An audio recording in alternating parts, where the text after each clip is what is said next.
Hello dear. और कैसे हो सभी? बढ़िया। चलो, तो मैंने बोला था जैसे कि नेक्स्ट वीडियो में हम लोग देखेंगे कि एक्टिविटीज जो लास्ट में मैंने डिस्कस करा था कि कैश फ्लो स्टेटमेंट जो कंसिस्ट ऑफ थ्री एक्टिविटीज लिखाए थे कि वो उसमें तीन एक्टिविटीज आते हैं। ठीक है, तो अब हम लोग एक एक करके तीनों एक्टिविटीज के बारे में देखेंगे। बहुत सिंपल है, बहुत आसान है, बहुत मजेदार है। आज जरा देखते हैं।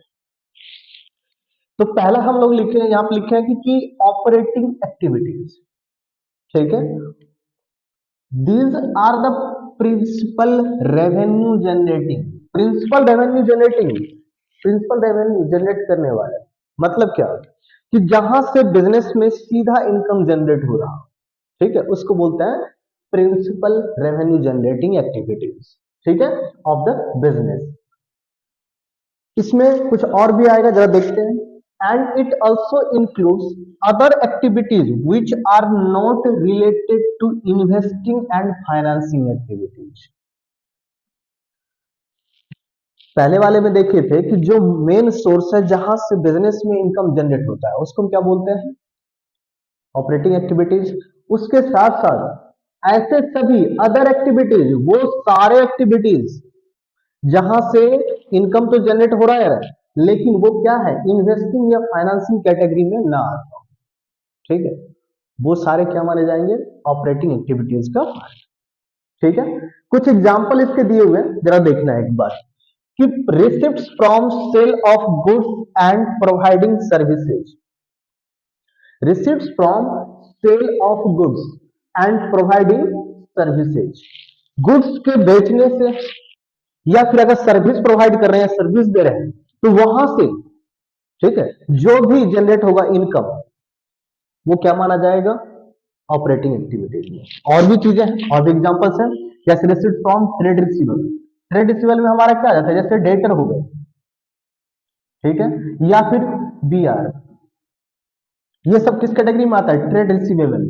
ठीक है, तो अगर यहां सबसे भी अगर हमारे पास क्या आ रहा है, इनकम जनरेट हो रहा है, तो वो भी हमारा ऑपरेटिंग का पार्ट होगा।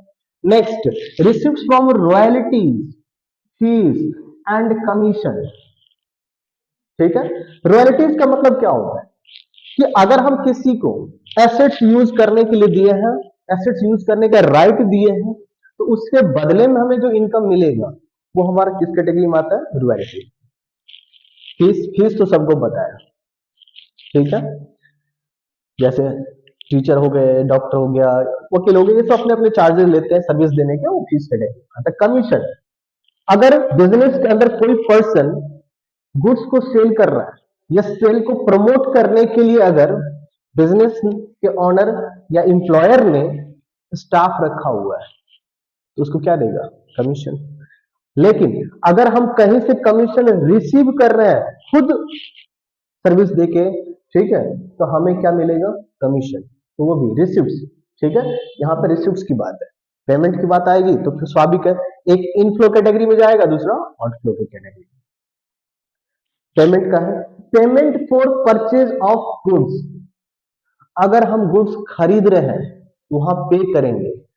अब देखो, यहां तक हमने जो देखा ना, यहां पे रिसिप्ट्स हो रहे हैं, यानी कि ये इनफ्लो है। और यहां हमने पेमेंट करा है, क्या चीज के लिए? गुड्स खरीदने के लिए।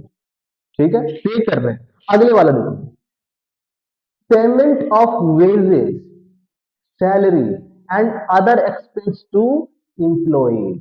अगर एम्प्लॉयर इन सब चीजों के लिए पे करता है, वेजेस, सैलरी और अदर एक्सपेंस टू इंप्लॉइज। ठीक है, एक चीज जैसे कि मैंने जैसे बताया था शुरुआत में कि ये बिजनेस के ऑपरेशन से रिलेटेड होता है। किससे रिलेटेड होता है? ऑपरेशन से। देखो, ये सब चीजें मेंटेन करने के लिए करना ही पड़ेगा, इंप्लॉइज के बिना तो कुछ होगा ही नहीं। ठीक है, तो स्वाभाविक है, ये मेन पार्ट हो गए। तो वहां से, और ऊपर भी लिखे थे प्रिंसिपल, देख रहे हो, इसलिए तो यहाँ पर रिसिप्ट कैटेगरी है, ये पेमेंट का है। ठीक है, तो ये हमारा क्या माना जाएगा? ऑपरेटिंग एक्टिविटीज के पार्ट है। ठीक है, कोई दिक्कत? चलो मैं एक बार फिर से इसको रिवाइज करा दूं। These are the principal revenue generating activities of the business। Main part है जहां से डायरेक्ट बिजनेस को क्या मिलेगा? रेवेन्यू यानी इनकम मिलेगा। And it also includes other activities.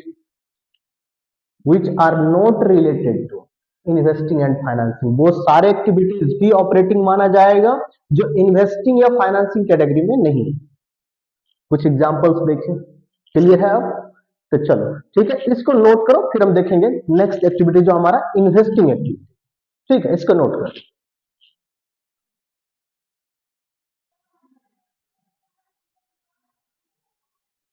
आ जाओ, अब हम लोग देखेंगे नेक्स्ट एक्टिविटीज। ऑपरेटिंग तो देख लिए, सभी लिख लियो।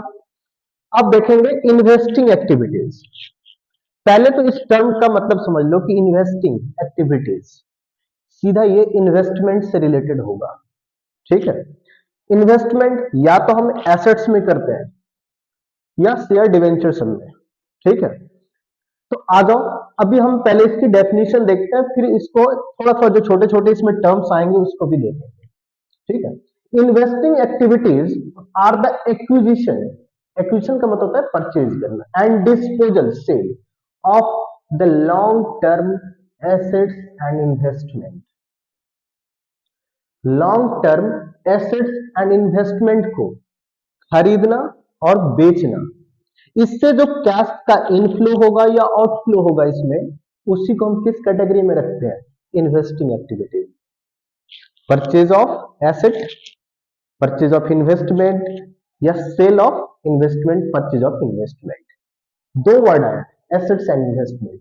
इसका मतलब इन्वेस्टिंग एक्टिविटीज में एसेट्स और इन्वेस्टमेंट से रिलेटेड चीजें आएंगी। वही आगे देखो मैंने यहां लिखा भी है कि एसेट और इन्वेस्टमेंट तो आएगा ही, and related income from investment, investment से जुड़ा जो भी इनकम जनरेट होगा वो भी आएगा इन्वेस्टिंग एक्टिविटी। ठीक है, चलो कुछ एग्जांपल देखते हैं, लेकिन उससे पहले मैंने यहां पे मार्क किया कि long term asset. Long term assets में आते हैं हमारे फिक्स एसेट्स। क्या आता है? Fix assets. अब एक चीज देखोगे, फिक्स एसेट्स दो तरह के होते हैं, ये सबको पता है, ये पहले भी हम लोग पढ़े हुए हैं कि टेंजिबल एसेट और इनटेंजिबल एसेट्स। टेंजिबल जिसका फिजिकल एग्जिस्टेंस है, जैसे हो गया हमारे land, building, plant, machine, furniture, है ना, ये सब क्या है? टेंजिबल है। इनटेंजिबल सबको पता होगा, गुडविल, है ना, पेटेंट, कॉपीराइट, है ना, ये सब चीजें हो गया, ट्रेडमार्क, फ्रेंचाइजी, लाइसेंस, सॉफ्टवेयर, ये सब सारे क्या है? Intangible asset. ठीक है, तो सीधे से बात हमने एक वर्ड में लिख दिया लॉन्ग टर्म एसेट्स यानी कि फिक्स एसेट्स, वो सारे किस कैटेगरी में आएंगे? इन्वेस्टिंग। आगे कुछ एग्जांपल इसके अलावा भी लिखे, जैसे वही परचेज ऑफ फिक्स एसेट्स हो गया, purchase of investment, sale of fix assets, sale of investment, assets investment, assets investment. ये क्या हो गया हमारे लिए? आउटफ्लो, क्योंकि परचेज कर रहे हैं, कैश यहां से जाएगा, बिजनेस से कैश जाएगा, और जब जाएगा तो आउटफ्लो, और जब कैश आएगा तो inflow. Sale of fix assets और सेल ऑफ इन्वेस्टमेंट क्या है हमारे लिए? इनफ्लो। ठीक है, दो और लिखे हुए हैं, डिविडेंड रिसीव्ड और इंटरेस्ट रिसीव्ड। देखो यहां एक वर्ड यूज किए थे, रिलेटेड इनकम। डिविडेंड हमें क्या चीज पे मिलता है? जब हम शेयर खरीदते हैं किसी कंपनी का, ठीक है, तो हमें क्या देता है? ईयर एंड में हमें क्या मिलता है? डिविडेंड मिलता है। तो वो क्या चीज से जनरेट हुआ है? इन्वेस्टमेंट करने से ही जनरेट हुआ है, यानी कि रिलेटेड इनकम फ्रॉम इन्वेस्टमेंट। तो क्लियर हो गया पूरा कि वो कहां दिखाएंगे? Investing activities. नेक्स्ट है इंटरेस्ट रिसीव।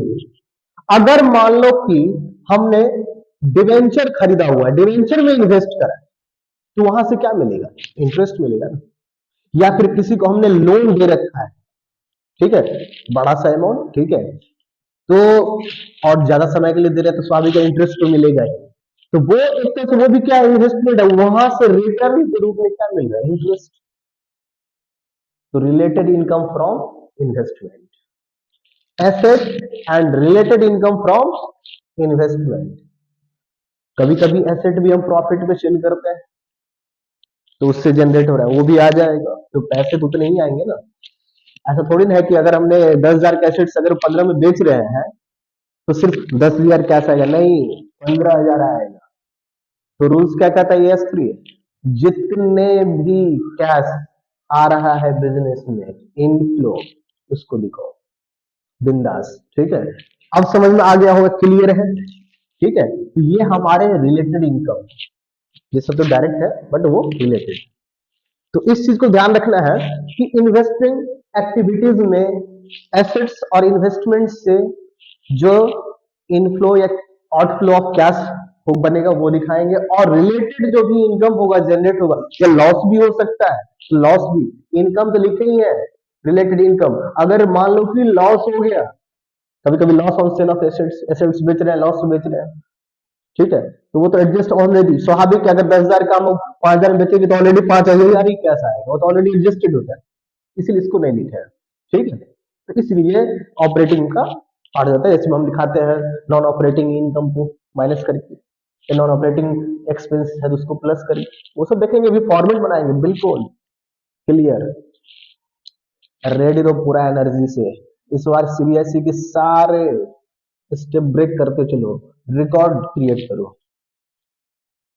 आगे जरा देखते हैं नेक्स्ट एग्जांपल में। ये तो एग्जांपल तो अभी हमने इसको डिस्कस किया था ना, ये तो डिस्कस किया था। एक चीज नोट लिखना है कि इंपॉर्टेंट है।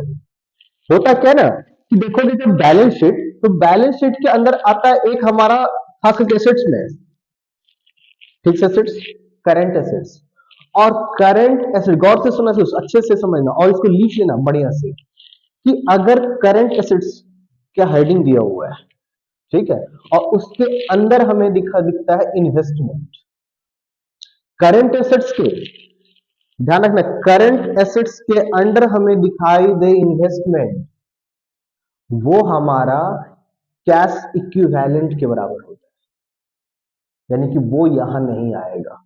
कभी कभी अगर मान लो कि हमने बैलेंस शीट बनाया है, ठीक है, बैलेंस शीट है, और इसमें अगर हमारे पास, वैसे वहां पे कंपनी में वर्टिकल दिखेगा, मैं हॉरिजॉन्टल में दिखा रहा हूं कि यहां पे मैं लिखता हूं करंट एसेट, ठीक है, और इसके अंदर में हमें दिखता है इन्वेस्टमेंट कहीं पे, ठीक है, तो ये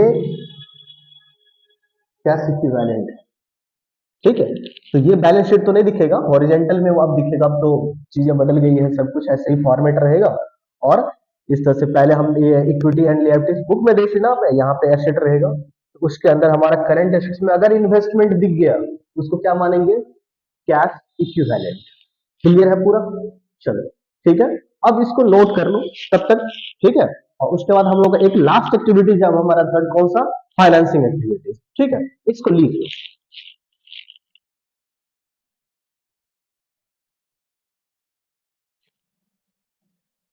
चलो पहले वाले तो हम लोग नोट कर लिए थे, अब देखते हैं थर्ड एक्टिविटी जो कि लास्ट एक्टिविटीज है।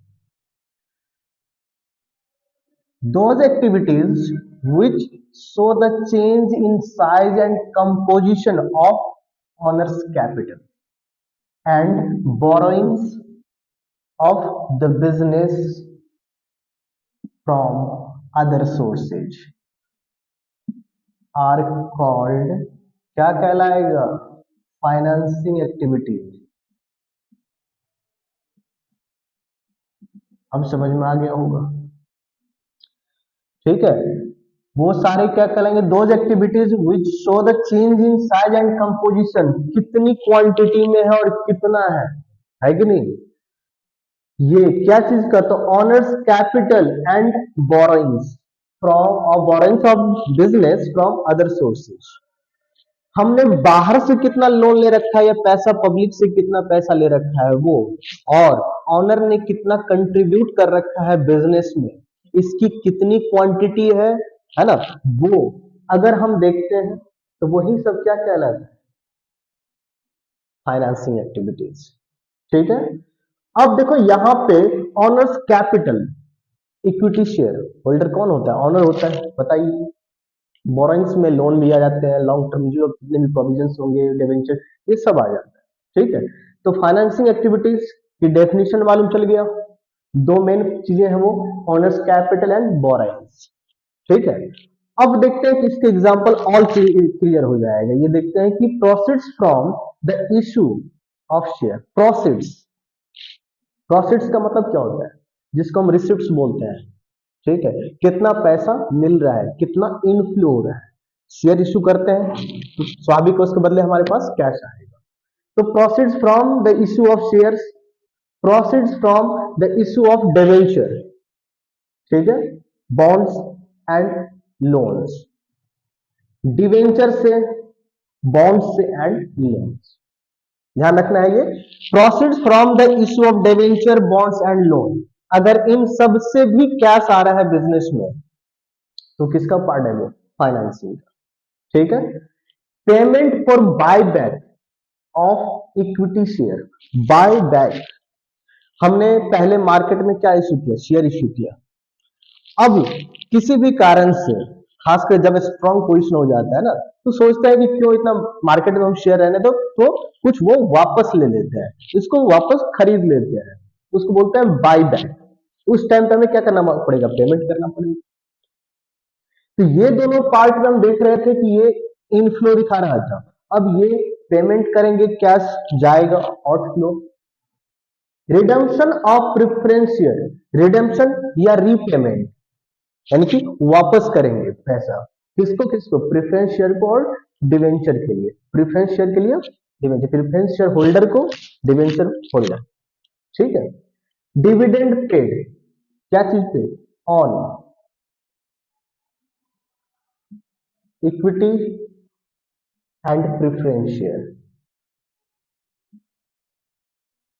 Dividend paid on equity and preference share. अगर इस पे हम डिविडेंड पे करते हैं तो वो भी किस कैटेगरी में आएगा, फाइनेंसिंग एक्टिविटी। इंटरेस्ट पेड किए ऑन डिवेंचर, ठीक है, एंड लोन, डिवेंचर या लोन पे अगर हम इंटरेस्ट पे कर रहे हैं तो वो भी क्या माना जाएगा, आउटफ्लो और फाइनेंसिंग एक्टिविटीज का पार्ट होगा। ये सब फाइनेंसिंग एक्टिविटीज में क्यों आ रहे हैं, मेन फोकस मैंने अभी अंडरलाइन कराया था, ऑनर्स कैपिटल एंड बोरोइंग्स और इससे रिलेटेड चीजें। डिविडेंड हम क्या चीज पे देते हैं, शेयर पे, ऑनर्स कैपिटल में आता है शेयर, इक्विटी शेयर।